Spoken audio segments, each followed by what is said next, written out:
can't tell where we are. Oh, we're in South America, all right. It was a cinch with my Wilderness Explorer GPS.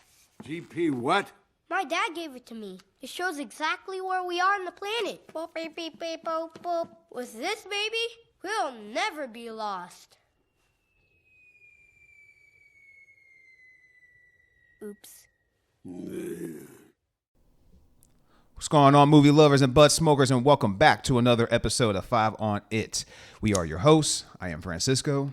And I'm Sir Frazier. And on today's episode, we are going back to 2009. We are reviewing Pete Docter's emotional gut punch, Up. He hurdles Mount Everest. He goes around Mount Everest. Is there nothing he cannot do? But before we dive into that, don't forget to subscribe, hit that like button, drop your Up comments below, share exactly why this movie is so goddamn emotional. Because if you don't have your Kleenex, if you don't empty that box by the end of this movie, something's wrong with you. But before we dive any further into this emotional case of a movie, Sir Frazier, what are you smoking on, my man? Man, I am smoking a Dougie Blunt. This is a strawberry cough. It's pretty good. It's a nice sativa. It's hard to doing indicas during this show is usually not a great recipe. We'll get way lost in the weeds. Honestly, well, smoking probably during the show is always can always be dicey because, like you just said, we can always get lost in the weeds, but we always seem to find our way out. Yep. And so this movie is in line with what we've been doing this month. You know, it was Oscar season in March, so we wanted to revisit some movies we believe were Oscar snubs. And this is one of those movies that fits very well with that, in our opinions. This movie was nominated for Best Picture, but it also won for Best Animated Movie, right? That was my understanding. I'm pulling that up right Yeah, now. so it was nominated for Best Animated. Picture, Best Original Screenplay, Best Sound Editing, and it won for Best Animated Feature and Best Original Picture. Also, something to call out about this movie, this is one of 3 animated movies, all by Disney, nominated for Best Picture. The first one was Beauty and the Beast. This was the second, and the third is Toy Story 3, I believe. It was the third animated movie that's been nominated for Best Picture. I mean, rightfully so. I mean, this movie is quite wonderful. I mean, I don't think it's, if I was making a Pixar, top 10 list, I think it would be in the top 10. I don't know if it would be like my top 5 or top 3, anything like that. I think it might be in the 6 to 10 range. Yeah. Maybe because it has that emotional gut. Actually, no, I got to take that back because I love Coco. And the Coco is a movie that I legitimately shed a few tears in. I couldn't even hold it back, man. How much I wanted to stare at the ceiling. I just couldn't hold it. But I don't know. This Up is a great movie. Has some fun moments, but I don't know. It's just not my Pixar go-to. Yeah, I do really enjoy this movie, and I've seen lists where this is ranked very high, even in one for some people. That's too high for me personally, but I do think it's a great movie, and I think it was a better movie than what won that year, which was Hurt Locker. I thought that movie had some really strong aspects, but I did not agree that it was deserving of Best Picture. Man, I mean, I think it did get snubbed in a way. We did review Hurt Locker. You guys should go check out that review. But I'm looking at the list, and these are the movies that got nominated that year. The Hurt Locker, that won. Avatar, The Blind Side, District 9, and Education, and Glorious Bastards. Precious, based on the novel Push by Sapphire. A Serious Man, Up, and Up in the Air. And honestly, I would say Hurt Locker is in the running, but I don't think I would actually give it to Up. Personally, out of the list, I think I might give it to Inglourious Bastards. I love that movie, man. That movie is such, and even District 9. I think ain't no way I'm taking District 9 over this. Man, well, to me, There's it's so many like, good sci-fi movies, and I always thought that movie was a little overrated. If I'm being honest, I'm not going to completely give it to it because I haven't seen District 9 in a while. But I think they're having themselves a little three-way steel cage match. I'm not sure who would make it on top, but no way I'm giving it to Hurt Locker. The movie's good, but I just don't think it's Best Picture worthy in my opinion. I'm not giving it to Avatar over this. If you were to give me, I would give it Avatar for from a visual standpoint. I think it deserves all of that because it was groundbreaking. Yeah, But that's why Best Picture. Nah, I get the nomination. Inglourious Bastards, I should go back and rewatch that movie because I remember watching that movie and thinking, this movie is cool, it's good, but y'all, I was like, yo, people are way overhyping this movie. Like, I think Django is a better movie. I think Pulp Fiction is a better movie, personally. But like, I guess I would be curious to see, like, I would be curious to like do like a Quentin Tarantino Reddit rabbit hole and just see like people discussing the filmography because I don't know. What, for example, like for you, what do you lean more towards, Django or Inglourious? What would you say? I think I would lean more towards Inglourious, honestly. Word. Yeah, I mean, because Django, there are a lot of the movie's fantastic. But I don't know. I think the material, I guess, like maybe since I'm not Jewish or anything like that, and I don't have that type of emotional connection to like Hitler or World War II as I would to like maybe the Django story. Yeah. But I don't know. I think I just have a little bit more fun with like some of the characters in Inglourious Bastards. Some of the side characters a little bit more fun, even though Leonardo DiCaprio's villain is so iconic, and Christoph Waltz's character, or Samuel Steven, such a just villain. Oh, I'm honestly, I mean, I think I would lean towards Inglourious Bastards, but I mean, those are arguably probably his two best in my opinion, maybe. But yeah, they're definitely. I mean. I would agree though what you mentioned though when I first saw Inglourious Bastards, I wasn't necessarily the biggest fan of it. I thought it was okay, but I wasn't really the glazer of that movie that I am now. The glaze has gotten realer over the years that I've seen it. I've gone back to it, and I've like appreciated some of like the performances. But also, I mean, now since we're comparing those two movies, I mean, those are the Christoph Waltz movies. And he did a bang up job with both of those roles. But yeah, I mean, with Up and going up against all those other movies, I don't know necessarily would say, I think it definitely got snubbed. If I'm giving it to something, I'm not sure if I would give it to Up, but it'll be between those three, Up, Inglourious Bastards, and District 9. Hurt Locker, that comes in maybe fourth or fifth place, honestly, but Up is such a fantastic movie, though, in itself. Yeah. Well, so, I mean, getting into the movie, so the summary for this is Carl Fredrickson, an elderly widower, travels to South America with a stowaway Boy Scout to fulfill a promise that he made to his late wife, Ellie. In the jungle, they encounter an exotic bird and discover someone who has sinister plans to capture it. So this movie was directed by Peter Docter. The Doctor does it again, man. Man, dude, what a talent. I mean, he has been there for so long. You know, at Pixar, I mean, he gave us Toy Story with, you know, he was nominated for Best Original Screenplay. Monsters, Inc., Best Animated Feature. Wall-E, Best Original Screenplay, also nominated. Inside Out. He's on the Inside Out movies. Inside Out. Soul. I mean, he has been a part of some of the crown jewels of Pixar's run.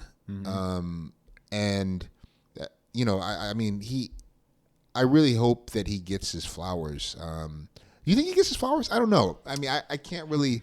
I mean, I don't really have a pulse on that. I think people that know Pixar and know maybe the ins and outs of it, which, I mean, who knows what like percentage of like the fandom that is actually. I think those people give him his flowers, but as a movie whole, maybe not. I don't think his name is like, you know, people can kind of like remember it in a way. Maybe they've seen it around. but I just don't think they have the understanding of of like kind of the impact that he's kind of made on like animated movies. Yeah. Especially just how many movies he's been in or has been involved with. It's just kind of ridiculous when you look at the filmography that he's involved with. And he's also been, in a pretty high position within Pixar. So, he's also fulfilling a role in terms of just stewarding the company. And I mean, I imagine at least some involvement, right? Of, I guess, like the direction that they're heading. But yeah. I think I'm not sure if his actual title at Pixar or Disney as a whole, but I'm sure he's got like some type of Chief Creative Officer. There you go. That's what he is. Yeah. There you go. Well, like, cause he to have his to be involved with so many different projects. I mean, he's not just a director or just a writer. And and you've been around since Toy Story. So I mean, you helped launch Pixar. Yeah. And that's, I mean, rightfully so, considered not only one of the best Pixar movies, I think that's considered up there as one of the best animation movies ever. Well, I mean, Pixar is like is leading the way with like animation, and so it's like with Pete Docter, you just gotta. It'd be hilarious to see like, oh, Disney and Pete Docter or Pixar and Pete Docter's like part ways or some shit like that, or like they fire him. It's just like companies getting too big for their britches and not knowing that the creatives are. I mean, like the creatives are just as much to have to do with the company's success as the guys in the suits that are pushing the numbers around and stuff like that. And so to see like a name like that to be like to have it separated, you'd be like, man, haven't you motherfuckers fucked up, man? Yeah, Y'all let him go. go. That would just be crazy to see something like that. But yeah. But yeah, I don't think he quite gets the flowers that he probably does deserve. But that's what platforms like this are for. So yeah, hey, Doctor, here's your flowers, man. Real quickly, this movie stars Ed Asner, Christopher Plummer, Delroy Lindo, and Jordan Nagai. I think that's how you pronounce the kid's name.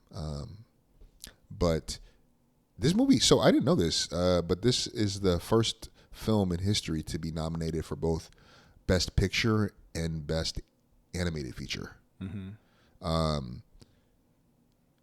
We talked about some of the other nominations that it got. It took 5 years to make this movie.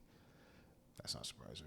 And one of the things that was really cool looking into just the production history was how they relied on new rigging, animation, shading, and rendering techniques to really bring the story alive. For those so I didn't know this, but for those who are unfamiliar with what rigging is, that's a really pivotal step in 3D animation, since it allows the animators to manipulate the 3D models and make them move however they want them to for the scene. But like a great example of just the artistry in this movie is the balloon canopy that they have that's carrying the house and Kevin, and like especially the challenges with like the iridescent feathers of Kevin and just the complexity of making these 10,000 plus balloons look real and rotate, and the buoyancy and just the light glare that you get at times in the movie. There's all those things, and they were like solving these challenges while also like creating like new shading techniques and other innovations for their in-house 3D rendering software, RenderMan. So it's like they definitely, like, I was wondering, because again, I kind of got down this rabbit hole trying to understand, okay, like this movie was nominated for Best Picture as an animated movie. Like, yes, the story is good. Yes, the acting is good. But, like, technically, like, okay, like, why is this unique compared to other animation movies? Yeah. So it was interesting getting in the weeds and seeing the actual innovations that this movie led to in order to make it visually pop in the way that it does. I never really, I didn't ever actually think about that until now. Just, I mean, obviously doing animation to like this length is going to be time exhausting. It's going to be very like it's just going to take a lot of time. But to think about like all of like the technicalities like it's going involved with as far as like, you know, like you said, like getting different lighting and stuff like that. It takes a lot of just time and effort and planning and detail. Very meticulous detail. And especially with like with the balloons, like you said, with the balloons and the feathers on like the bird on Kevin, but then I like how they keep calling him Kevin, even though like it's a female. But I guess Kevin's a unisex name now. Yeah, that's true. I have a cousin named Kevin, Chevin or Evin. Yeah, Kevin. Oh, really? Ch. Yeah. I never seen that before. As opposed to K. Yeah. That's interesting. Another like interesting thing about the movie too is like when the balloons take the house out. And it's all flying away and all that type of stuff. But like how when people come away from this movie and they're just like, can that actually happen? It's just funny, like listening to like some of the conversations of like how many balloons it would actually, because I think somebody actually did a render how many balloons it would actually take for a house to float away like that. It looked completely ridiculous. It was just like 4 or 5 times the size of like what they're doing. Yeah. I mean, granted, it's still like you can't make it like you have to in this movie you have to suspend your disbelief. You're in the real world, but you're suspending a lot of disbelief during some scenes. But it still works. Yeah. Well, I mean, turning to the plot, this movie really has 3 main characters. We have Carl, the widower, Russell, the young kid, and the house. Yeah. The house is a character in this movie, and the house is the representation of a couple of things. Really, one is Allie, and just the home being like this repository of memories of throughout their life, the house that they actually met in when they were children. And then also the house represents the promise that Carl made to her. And I think they do such a amazing job compacting their life together in this montage that's less than 20 minutes. It's like it's such a powerful and heartbreaking 20 minutes. I will say it's not even that. I think it's less like than 15. That. It may be less. It might be like 11. I want to say I clocked it around 11. Okay. Like at the time that like the I funeral came. definitely rounded up. But yeah. Well, because like it feels like it's like a lot longer because it feels like you're covering so much like you're covering decades. It's like the story of life in a way. Yeah. From like the beginning to at least the end of that montage. You see him as a kid. He's watching a movie, especially some of us as movie fans. You're watching some good movie for the first time, and you have that sense of wonder. I know a lot of young people my age are probably like thinking of Star Wars and stuff like that. I don't know what my movie was. Now I'm thinking of it. But anyways, it's like you have the kid. He's got this sense of wonder and of adventure, and then he goes to the house, and then he meets this girl, and then it's like he's kind of nervous. He obviously probably doesn't have too many friends, but then they hit it off. They get married and go through life, and then especially of like they want to go to is it Paradise Island or Paradise Falls. Paradise Falls, and you see them saving up money. And then they have to keep breaking the piggy bank over and for over the tire again. or for house maintenance. Yeah, house maintenance, or Carl breaks his arm or breaks his leg or something like that.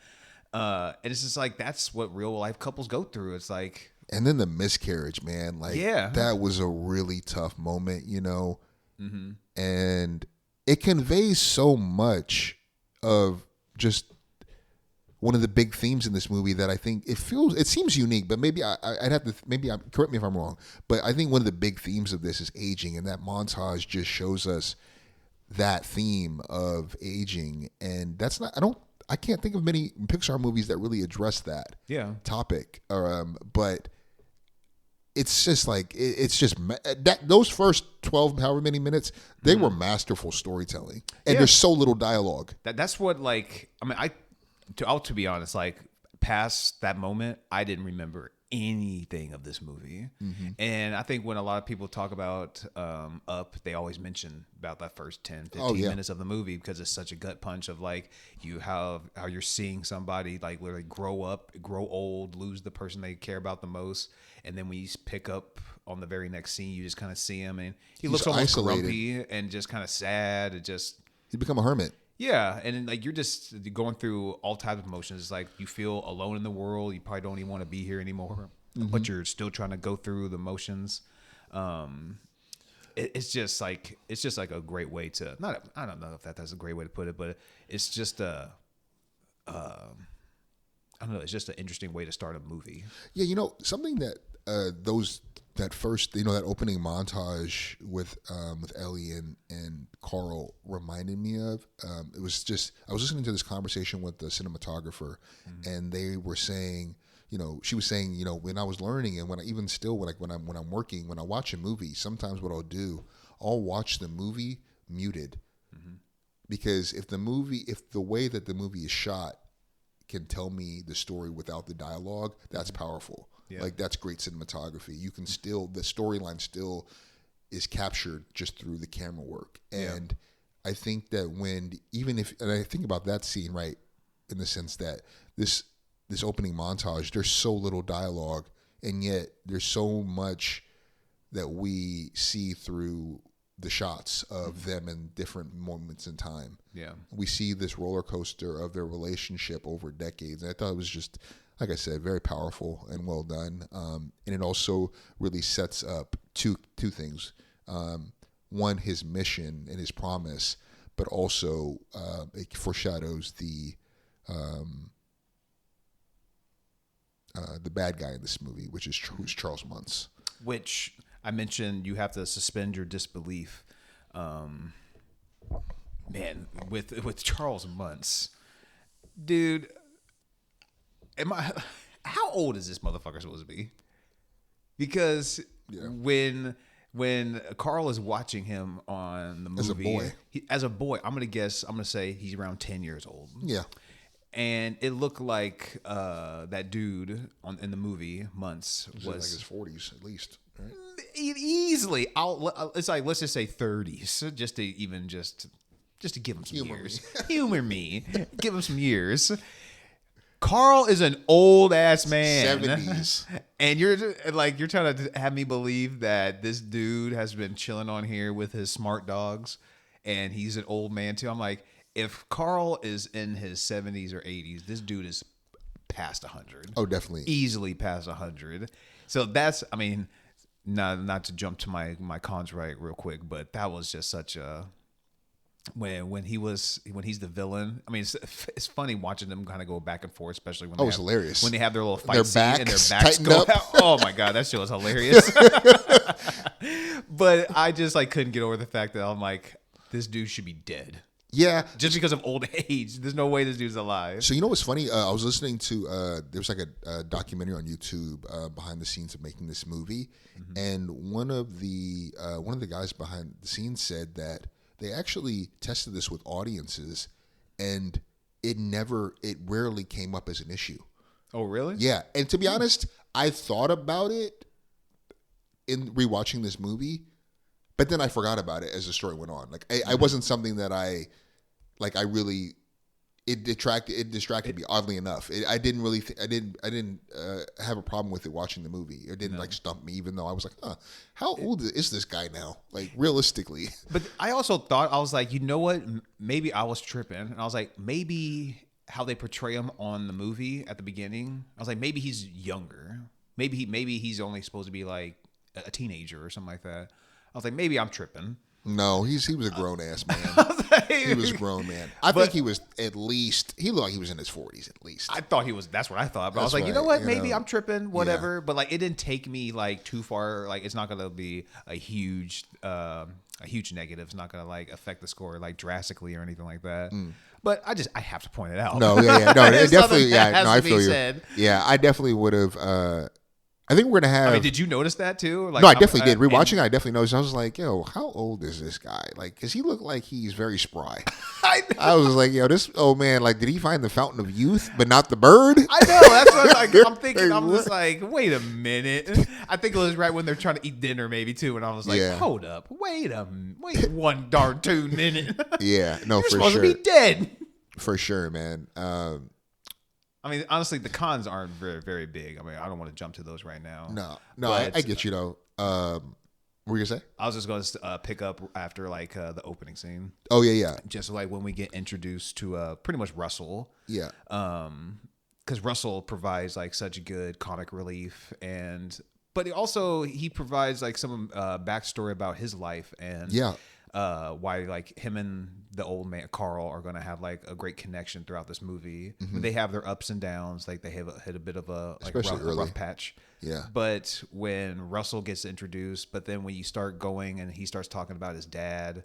And he's trying to set up the tent. Yeah, set up the tent, or like, and he's like, "Oh, when he comes and he puts my badge on, then he'll show me how to put up a tent, right?" Yeah. And then he talks about the ice cream, and he's like, "I really love that curb." It's like he's such a, and it comes back full circle to that at the end. Yeah, which was a really Russell's great, such a great character because he's like so adorable, and we all probably know a kid like this. Maybe that's like a little bit too much, but it's like I don't know, you don't want to shoo him away. Yeah, and I think when we meet Carl, he's, again, become a recluse. He's kind of shut himself off from the world, and he's also refusing to sell his home to, these people who are buying up all the property around his house and, doing new developments. And then, he ends up assaulting that man with his cane after one of the construction trucks accidentally knocks the mailbox that he and Ellie put up together, still has their handprints on there. So he, is very much reacting to that, and that becomes grounds to force him into a retirement home and him having to sell his property. It's like, Carl, come on, man. You can't just go start whacking your damn cane. Yeah. And drawing blood too, bro. You should just whacked him on the ankle. Yo, for real, he definitely did. Come on, now we all know you got to keep it below the waist. Those aren't charges. But like seeing him at that, where he's just, that he's in that's where he's at in life right now. Mm-hmm. And then to have Russell as kind of like a foil to his kind of closed offness, and Russell also kind of looking for that validation and, fatherly figure. Mm-hmm. And they bring that full circle in a really great way. But also even the detail of the one remaining badge of helping, a senior citizen cross the street or help them some way. Like it was right over his heart. You know what I'm saying? So it was also like that hole, that void that he's trying to fill as well. Mm-hmm. And that they both help each other grow over the course of the story, which was, I thought, definitely one of my highlights. Yeah, I mean, and then you see it by like the end of the movie, which is such a great thing. I love when movies give you a little bit extra, like on the credits, like whether it's like how like Deadpool and Wolverine, they show you like the behind the scenes stuff. Yep. I love when movies do that instead of just doing the generic black and white credits. And then you see that the scrapbook. Yeah, you see the scrapbook with him and Russell now are like going on like adventures, and he's showing him like some of the old spots that him and Ellie used to go to, like the tree or like on the hill and stuff. So it's just great to see like their relationship, whether it's they're taking their highs of like where they're getting kind of like really connected. And even when Kevin comes into the fold, I love the scene when Kevin is saying bye, and he gives Russell like kind of a hug with his neck a little bit wrapped around, gives Carl just a little pat on the head, boom, boom, and then the bird just screams at the dog. Because when Kevin and Doug come into the movie, the movie just goes up even further for me. Oh man, I loved Doug because they have so much personality too. They obviously are just like they're coherent. They know what's going on. Just like what I mentioned with like the goodbyes and stuff. Yeah. But with Doug, when you're introduced to like the dog, like they have the collar around their neck, and you can hear them talk because I forget like I can smell you. He like Russell thinks that like maybe I'm jumping around a little bit because like this is after like after like Carl gets the a bright idea to like get some balloons and have the house get flown away as soon as like the people from the retirement home come in to take him. Yeah. And then he stumbles that Russell is still at the house. He was still at the house because Carl sent him on a fool's errand to go and find, what do they call them? Snipes? Snipes. Yeah, go find snipes. And so he thought he tracked it. He's like, this snipe had a big tail. And then I thought it was just a large mouse. And then your house started to go up. And so Russell is now on this like adventure. Yep. And this is when they do run into like a little bit of trouble with the storm. but Russell is able to navigate them out of the storm. And honestly, this is when I think I cracked up for the first time, because it's a little bit emotional up until this moment. There's not too many funny scenes, but as soon as Carl wakes up and he's like, "Oh, what happened?" and Russell's telling him everything. And he's like, "Yeah, it's my what's he called it? My Wilderness Explorer GPS. My dad gave it to me. We're on our way to South America right now. I know wherever we are on this planet." And then he just flings it outside the window. And it's just like, it's such a funny scene, and he just sees like, "Oh," you hear the little thing go. There's another great scene with them where Carl's like, "Let's play a game of who can be quiet the longest." And Russell's like, "Cool, my mom loves that game." The dialogue with them is so funny. And then you're so right, though. When we meet Doug, where he's like, he said, "Look, that dog can talk." And what does he say to him? He said, "I have just met you and I love you." And when Russell starts changing the voice and he starts talking in Japanese and all languages, is that, "I would appreciate it if you please stop doing that." Dude, Doug is hilarious, man. And they're like, "Will you please be my prisoner? Will you please be my prisoner?" Like, you don't understand what he's talking about. You just think he's being kind of funny. Yeah. And then you uncover like exactly what's going on with Doug and the collars and everything like that. But And he's like, when he cut to the other dogs, and the Doberman's voice box has been damaged, so the Doberman sounds like a Chihuahua. And when he contacts Doug, he's like, "Hey, your voice sounds funny." He's like, "I know." Dude, another hilarious moment when with Doug, though, real quick, was when Russell and like Carl, they're pretty much about to leave Doug, and then Russell just kind of says to Carl real quick, he's like, "Dude, it's a talking dog." Like, come on, Carl, you're literally you meet a talking dog and you just want to leave it there. I mean, that's another example, right? He's like, "Yo, I didn't ask," and he says this later on when things come to like this comes to a head when they lose Kevin. He's like, "I didn't ask for any of this. I came down here because I promised Ellie that I would take the house here." And there's that great moment, right? Where there's that painting that they make over the Paradise Falls, and the house is there. Yeah. And so he's again, that's going back to him kind of being closing himself off and not wanting the responsibility. And he realizes, going through that scrapbook, what she really wanted for him. And it's for him to like pursue his own adventure and to keep living. That was a great detail. Dude, see, like, we all talk about the beginning moments of this movie, which rightfully so. Great opening. There's not too many movies that can open with such like heartache as Up does. But when I was watching it and they get to the moment when Russell goes off on his own to save Kevin, and Carl is in the house just looking at the scrapbook, and he finally gets to the part where it says like and the things I will do, and then you start seeing their life together and all that type of stuff, and you see Ellie left them a little note, and it says, "Now go and have your own event. Thanks for the adventure. Now go and have your own." I was just like, oh, I paused it. Like, oh, just when I thought you couldn't get, I was like, I knew the beginning was coming. I was prepared for that. I was not prepared for that moment. I was like, oh shit. Oh, let me take a lap. Where's my pen? Where's my pen at? I gotta go take a break real quick. That was such a great moment, and like such an emotional moment too. Yeah. And that's when Carl gets up the courage and he goes to find Russell, but then Russell takes a few balloons and the leaf blower. Like I said, suspending disbelief a little bit, even though this is grounded in the real world, it's a little bit exaggerated. But he takes the leaf blower and he goes off to find what's his name, Muntz, and save Kevin. To get Kevin from Muntz. Because at the beginning, during that movie that Carl watches, that dude Muntz is pretty much shamed and everything because he was a. They thought that he had a fake skeleton. Yeah, exactly. Of the bird that exactly of Kevin species. And so he went off on his own to go and find it and bring it back to prove He was right. Yeah, and so that's what Bunce has been doing, and Kevin is the bird that he's been looking for. And so Russell is on his way to save Kevin from that dude Muntz, and then Carl is on his way to save Russell and Kevin. Dude, but this whole scene, like from that moment on, is pretty damn funny and just like great to watch. It's just like him, how he just throws up and he rides the cane onto like the ship and everything.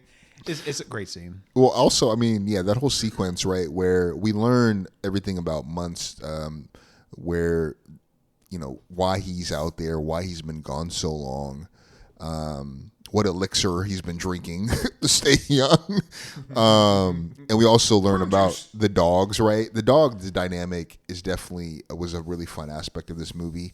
And the way that they are preparing their food, manning the ship, all these things, right? He's totally reliant on these dogs at this point in his life. And so that was kind of a fun dynamic to witness. Remember where they bring up like the champagne or the bottle of wine next to him? And he said, good choice.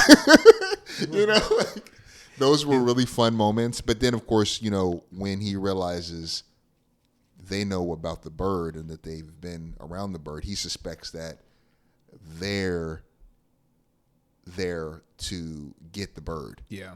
And you kind of get like this ominous backstory with other people who've been there under other pretenses and who presumably like he's killed. Yeah, that's bit the dust. Yeah, because, you know, they were going after, you know, what he wanted, the bird. Mm-hmm. So I thought that that ominous kind of turn in that scene was really well done. Yeah, I had to actually rewind it a little bit too, just because it felt so abrupt at first.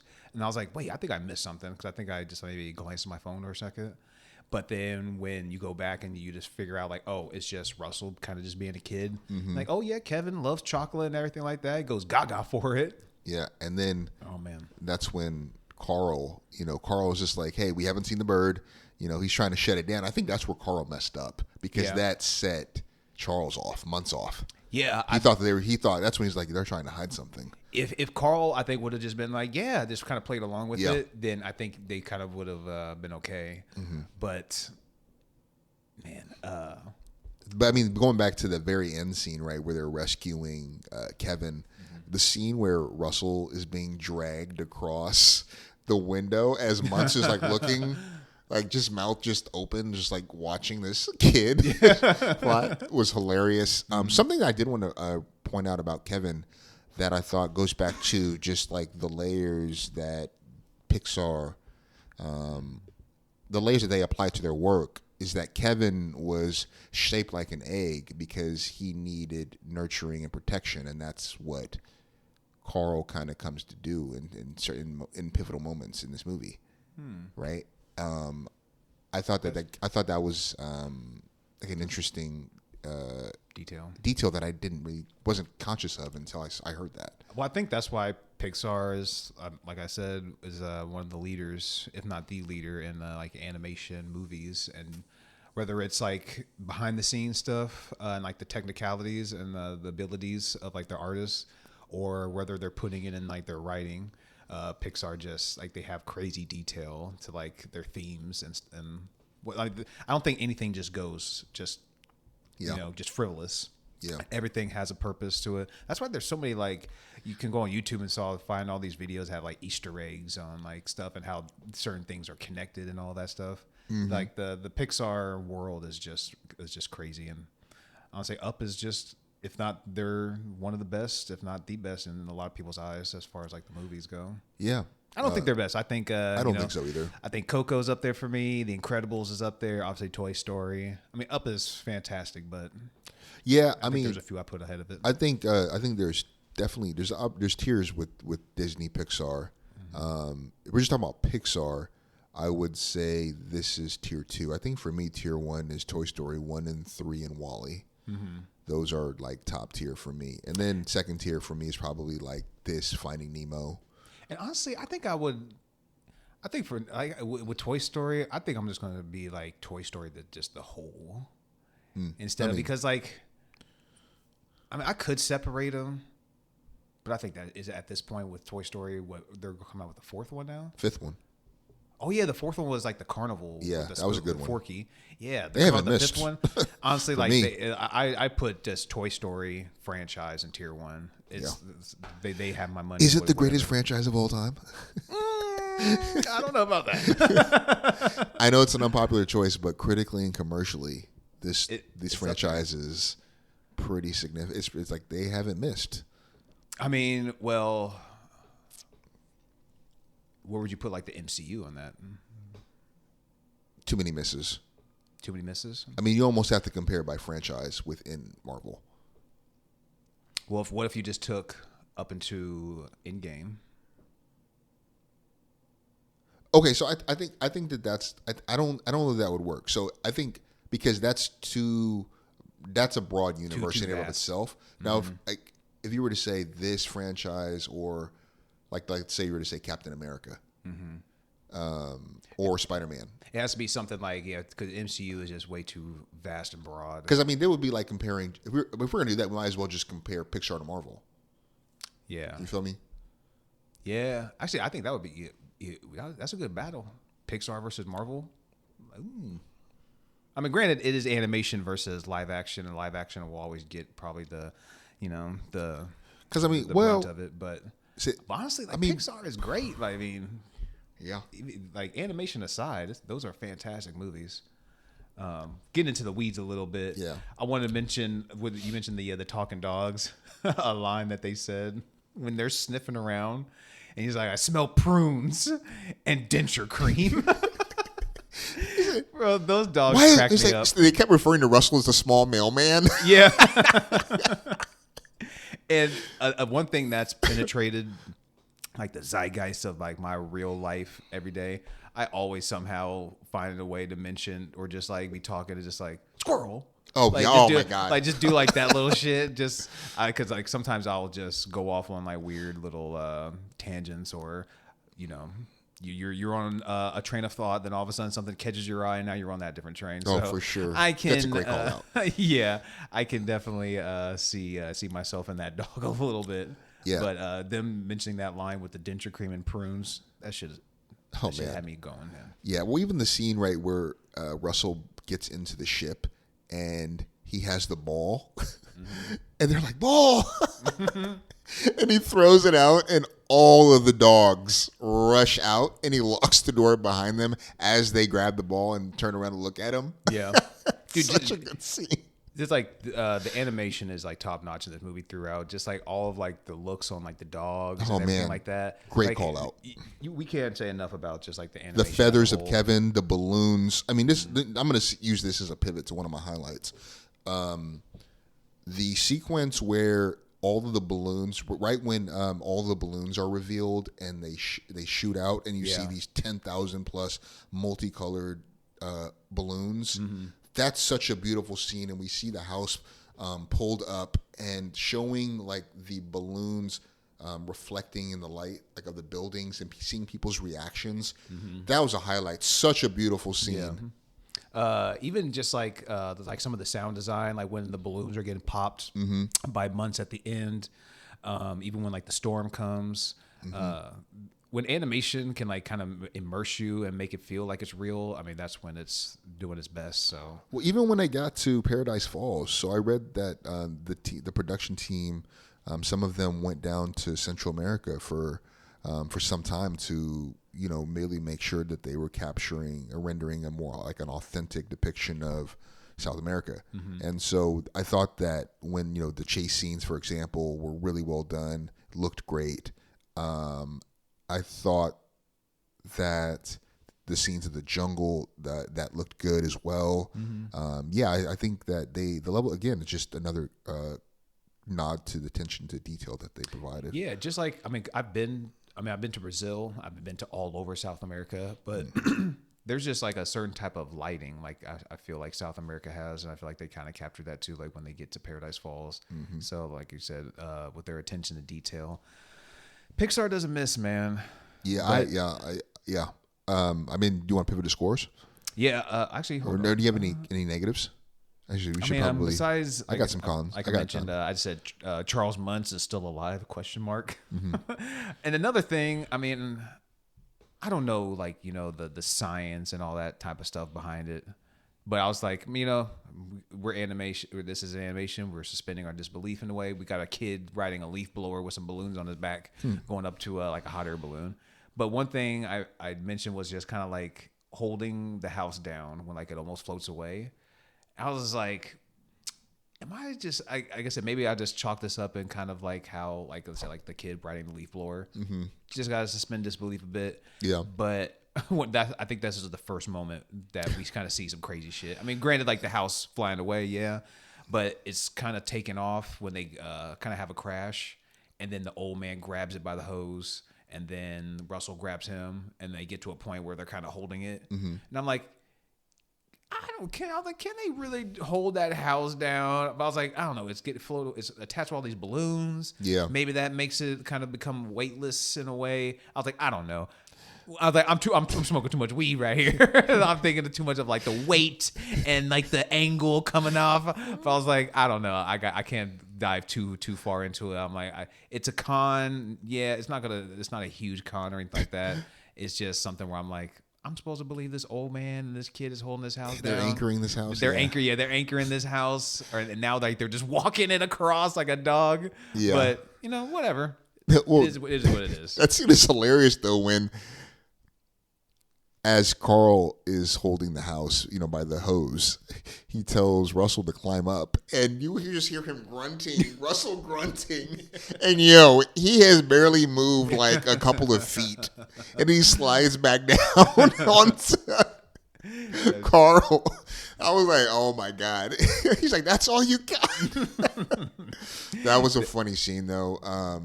Yeah, and the ending, of course, like when he gives him the badge, and that was a really great moment. You know, him again going back to like him being there and feeling that parental void, that father void. Yeah, it was good to see his mom there too, though. Yeah, for sure. With Doug. I mean, obviously we had a moment earlier in the movie when he talks about his dad and even talk about the ice cream and stuff. So, you know, there's some type of separation with the father. And he's got like a new family, I'm guessing, with this woman, Phyllis. He's like, oh, you call your mom Phyllis? He's like, Phyllis is not my mom. And that's when Carl just kind of looks at him and he's like kind of putting two and two together in a way. Well, yeah, and he also has that line that was really sad to hear where Phyllis, his presumably like stepmom, I guess, or his dad's. I would just say his dad's girlfriend, right, says that, you know, she tells Russell that he bothers his dad. Yeah. I was like, oh man, dude, what the fuck? That was terrible. I felt bad for him. Which, I mean, I don't want to dive too far into it, but it's just like, granted, as a father, you just gotta be there. It's like, yeah, you're with a new girl and all that, and it's like she could just be making that shit up, but it obviously is true in a way because you're not there putting the badge on your kid. Yeah, you don't got to be with the mom, but you should always be there for your kid. No, 1,000%. As much as you possibly can, like so. Well, I mean, to be for me, man, the con that I have about this movie is the villain wasn't strong enough. I wanted like a stronger villain, and because often for me, tell me what you think about this. Often for me, when it comes to like Disney or Pixar, like the really great movies usually have a really like a strong villain, right? I mean, the first Toy Story, Sid, right? That was a really strong villain. Even like Jafar in Aladdin, Scar in Lion King. Even the Purple Bear in Toy Story 3. Purple Bear in Toy Story 3. That's not always true because Beauty and the that's not always true, but I think that's often true. Captain Hook. You know what I'm saying? Even going back then, you know what I'm saying? Like the Cruel Stepmother. Like I think having a really strong villain makes the story richer. Yeah. And this movie is great. I highly recommend it. I really enjoyed this movie. I would even say I love this movie. It's a great watch. But I do think that the villain is a weak point for me. But I also read that they had an alternative ending where they were gonna go into like a maze. He chased Kevin, Carl, Russell into the woods and Doug into not the woods but a maze, and they get out, but Muntz doesn't, and he dies, kind of like the way like Jack dies in The Shining kind of vibe. It was gonna get darker. It was a little bit darker. That's an ending for the adults. Yeah, that was a little bit darker. Even in another change that they in earlier iterations was that Carl was suicidal, but they felt that was too dark of a story to tell for a kids movie. So they definitely tweaked things to make it a little less dark. But I thought honestly, the maze thing could have been. That would have been dope. I'm not gonna lie. That would have been an interesting ending. And I feel like with the suicide stuff, you could kind of insinuate that he's kind of just like depressed or just very sad. And I think they did that in a good way. I mean, you don't have to go full on like, connect the dots and showing like visuals that he is. But I mean, exactly how you take his life in those first like 10, 15 minutes, and then you show him the very next scene, you see that the look on his face, you can obviously feel that he's, I mean, I could feel like depressed. Anybody would feel like you're an old person, the love of your life just passed, you got nobody in the house with you anymore, maybe no really close family or friends. Like, how would you feel? And that's genuinely one of your best friends and oldest friends. You've known her since you were 10. Yeah, exactly. Like, that's such a huge loss. And then you see, like, even when they get married, you see her family. And his, they're all so mild. Yeah, so mild. in comparison. And obviously he's not very big, too. So by the time he's old, I'm guessing not a lot of them are around. So you can just insinuate that he's just, not in the right shape or state of mind. Yeah, I mean, that's what drives his reaction when he assaults that man, the truck driver. Because he still touches the mailbox, he still puts his hand on it, like with the handprint, like he's doing this. Yeah. Scores, man. What'd you think? I'll let you kick it off, man. All right. We might be on the same page this day. I don't know. We'll see. With Up, I'm kind of thinking right now it's between two scores right now, what I would give it. And honestly, I think I would give it a 4.5. Word. Yeah. Damn. I was going to give it a 4. I'm surprised. I was going to give it a 4, but even though like I can't, the villain is a bit of a letdown for me as well. But also it's just like, shouldn't this dude be dead? But it adds, I guess, a bit of it to the humor. But other than that, I just don't really have too many negatives to give to it. It's a fun movie. It's only an hour and a half. The pacing feels really good. There's 2 very emotional scenes that I think hits very hard. And now that I remember it, I think the scrapbook scene should also be talked about. Maybe not as much as the beginning because it's the beginning 10 minutes, so that's going to hit it's going to hit a little bit harder. Yeah. But for as much emotional like a hit that this movie brings, it provides a lot of good laughs, some good humor moments from Russell. So I think I would give it a 4.5. 4.5, man. All right, what about man. You? Bro, I'm surprised. I thought you were gonna go a different direction. I landed on a 4 with this. 4? Okay. Yeah, it's to take nothing away from this movie. I praised it far more than I've said anything else. I think this movie, the story is great. I think Docter is a very talented writer, and he has helped produce some really iconic and some of the iconic movies, some of Pixar's best. And never mind just Pixar. I mean animated movies. Some of the best. And they're continuously pushing the envelope and capability of what 3D animation and rendering can be. Yeah. So I definitely have immense respect for him, and I do really enjoy this movie. But I think this, like I go back to what I said earlier, this is more of a tier 2 for me. I think that I don't know that this is top 5. I think Toy Story 1 and 3 easily. WALL-E. Dude, Inside Out, I can't really decide between those 2, but one of those is definitely top 5 for me. I know WALL-E gets a lot of credit. I do need to rewatch WALL-E. I don't remember too much. I've only seen it once, so I have to go and rewatch WALL-E. I think Up would be in my tier 1. It would just sneak in. If we're using some college basketball terms, it would be one of my last 4 in.